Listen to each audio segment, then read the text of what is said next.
ਲਓ ਜੀ ਅੱਜ ਖਾਣੇ ਤੇ ਜ਼ੋਰ ਲੱਗ ਰਿਹਾ ਦੋ ਮੁਲਕਾਂ ਦਾ, ਭਾਰਤ ਐਂਡ ਪਾਕਿਸਤਾਨ। ਨਹੀਂ ਇਹਨੇ ਕਰਤਾ ਹੁਣ ਯਾਰ, ਤੂੰ ਵਧੀਆ ਕੁੱਕ ਨਹੀਂ ਹੈਗਾ। ਭਾਰਤ ਤਾਂ ਬੰਦ ਹੀ ਹੋ ਗਿਆ ਸੀ। ਦੋ ਮੁਲਕਾਂ ਦਾ ਜ਼ੋਰ ਲੱਗ ਰਿਹਾ, ਦੇਖੋ ਉਧਰ ਪਾਕਿਸਤਾਨ ਇੱਧਰ ਭਾਰਤ। ਗੱਲ ਇਦਾਂ ਕਿ ਜਦੋਂ ਘਰ ਹੋਈਦਾ ਨਾ ਜਾਂਦੇ ਆ ਸਾਰੇ ਉਹ ਪਾਈਦਾ ਕਿ ਕੀ ਬਣਾਇਆ ਬਈ, ਅੱਛਾ ਸਬਜ਼ੀ ਕੀ ਪੱਕੀ ਕੀ ਪਕਾਇਆ। ਹਾਂ ਉਹਨਾਂ ਨੂੰ ਕਹਿੰਦਾ ਦੇ ਦਿਓ, ਅਸੀਂ ਕੁਰਸੀ ਤੇ ਬਹਿ ਜੰਨੇ ਆਰਾਮ ਨਾਲ, ਪਾਣੀ ਵੀ ਉੱਥੇ ਹੁੰਦਾ, ਰੋਟੀ ਵੀ ਉੱਥੇ ਹੁੰਦੀ, ਸਾਰਾ ਖਾਣ ਪੀਣ। ਬਾਅਦ ਚ ਫਿਰ ਜੁੱਤੀ ਵੀ ਚੁੱਕ ਕੇ ਰੱਖਦੇ, ਸੌਕਸ ਵੀ ਚੁੱਕ ਕੇ ਰੱਖਦੇ ਸਾਰੇ ਘਰ ਦੇ।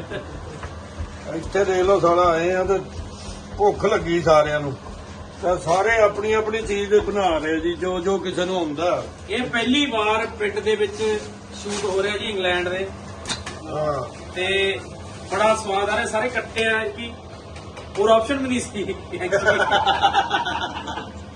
ਤੇ ਸਵਾਦ ਆ ਰਿਹਾ ਪੂਰਾ ਜ਼ਿੰਦਗੀ ਦਾ। ਆ ਸਬਜ਼ੀਆਂ ਬਣ ਰਹੀਆਂ, ਕਿਧਰੇ ਕਰੇਲੇ ਬਣ ਰਹੇ ਆ, ਕਿਧਰੇ ਚਟਨੀਆਂ ਬਣ ਰਹੀਆਂ ਨੇ। ਪਾਕਿਸਤਾਨ ਤੋਂ ਚਟਨੀ ਬਣ ਰਹੀ ਹੈ, ਦੇਖੋ। ਹਾਂ ਆਹ ਬੰਦਾ ਪਤਾ ਨਹੀਂ ਕੀ ਆ, ਤਲਵਾਰ ਜਿੱਦਾਂ ਚਾਕੂ ਲੈ ਖੜਾ।